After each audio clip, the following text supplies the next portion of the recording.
Hi, boys and girls. It's me, Mrs. Wilder, and today is Monday, May 4th, 2020, and it's time for our Mrs. Wilder's morning book club, and we're still reading The Best Worst School Year Ever by Barbara Robinson, and we are on chapter 8. So let's see what kind of trouble the Herdmans are getting into today.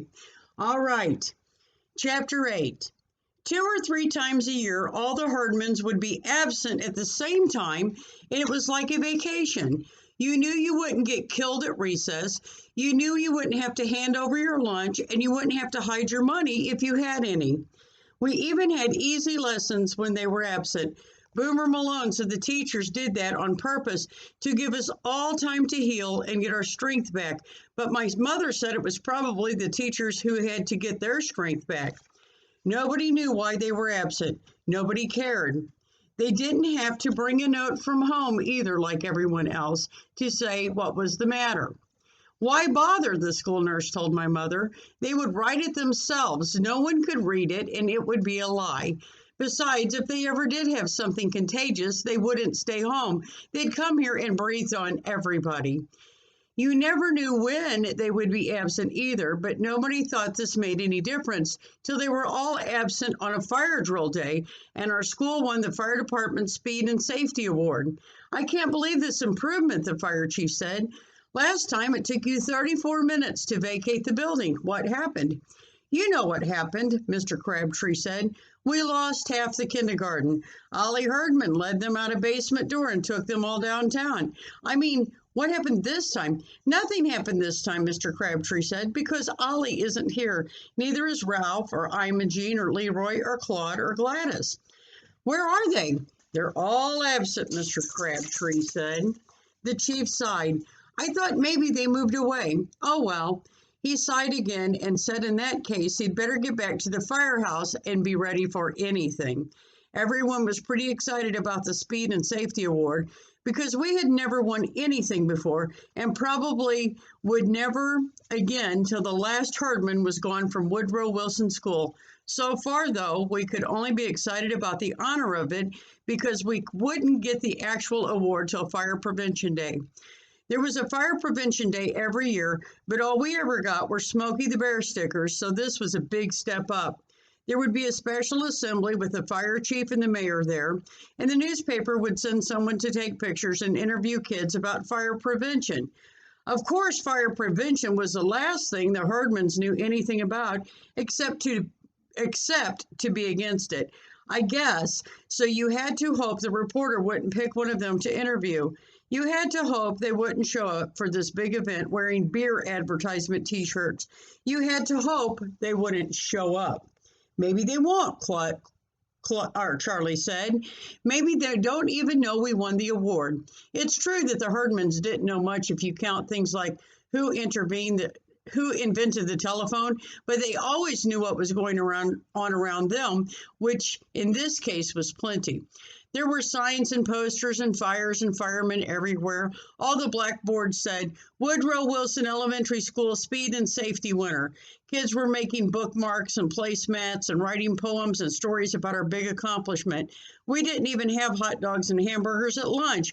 We had fire dogs and smoky burgers.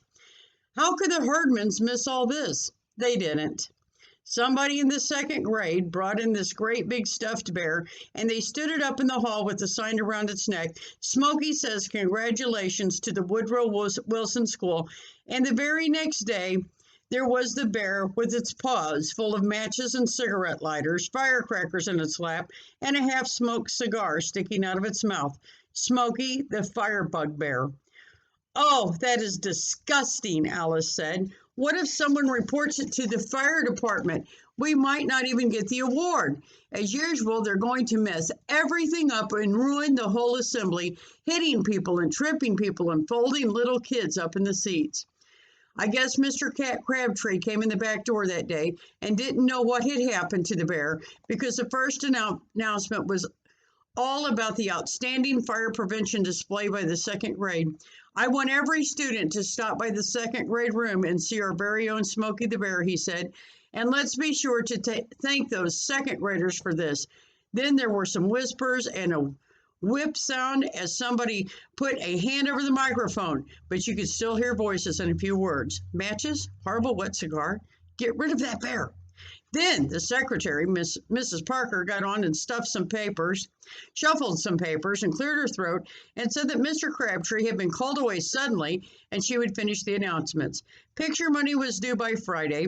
A Fred Flintstone lunchbox had been left on bus 4. There would be a meeting of the fire safety team in the lunchroom after school.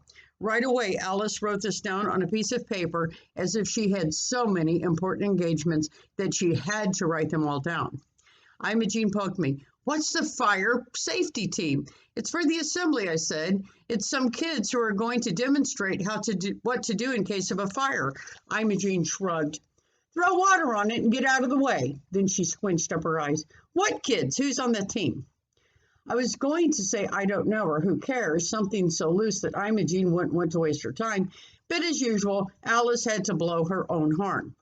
I am, she said. There's 10 of us plus 2 alternates in case somebody gets sick at the last minute.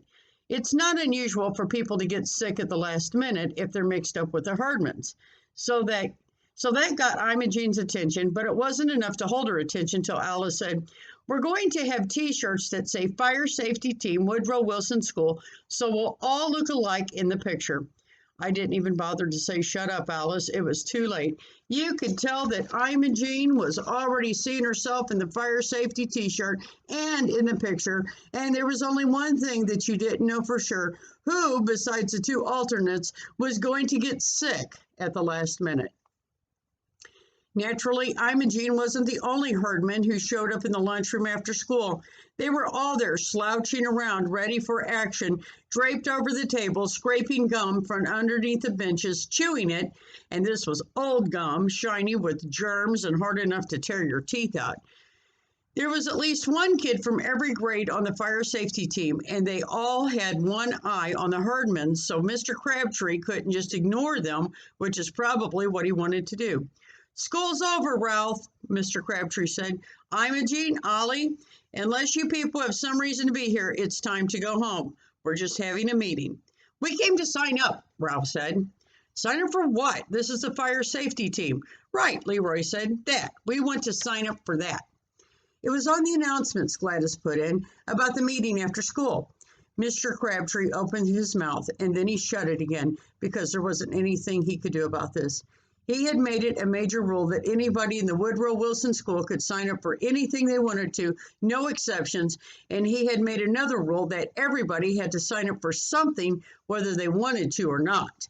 So you had kids who signed up for 2 or 3 things, and you had kids who signed up for everything, and you had kids who wouldn't sign up at all till their teacher or their mother or Mr. Crabtree made them be something. What you didn't have was herdmen signing up for anything. Till now. My mother said it was a good idea for the herdmans to be on the fire safety team. Who needs to know more about fire safety than those kids, she said. Some people said at least this way you could keep an eye on them during the assembly. My father said it was like inviting a lot of bank robbers to demonstrate how to rob the bank. 3 kids quit the fire safety team right away before anything could happen to them. But their mothers said they ought to get the T-shirts anyway in view of the circumstances. Mr. Crabtree knew what circumstances they were talking about, herdmans, so he didn't even mention that. He just said he didn't have anything to do with the T-shirts. That's up to the PTA, he said. The PTA is providing T-shirts for the fire safety team in honor of this special occasion. The president of the PTA said they weren't providing T-shirts for kids who quit the fire safety team. Mrs. Wendelkin said they better not be providing T-shirts for the herdmans who had muscled their way onto the fire safety team. All anybody could talk about was T-shirts, but I agreed with Charlie, who said he wouldn't be on the fire safety team if you paid him, not even for 50 T-shirts. I watched them practice, he said, and when Mr. Crabtree yells, drop and roll, all the herdmans drop on somebody like in football. They dropped on Albert Pelfrey and nearly squashed him flat, which wasn't all bad because, as I said, Albert is this really fat kid, but Albert quit the fire safety team anyway. I've got enough trouble just being fat, he said. I don't want to be fat and dead both. Okay, boys and girls, I'm going to have to stop there because it takes 2 videos for YouTube for these longer chapters. So I'll see you in a few minutes. Bye, Grigsby Gators.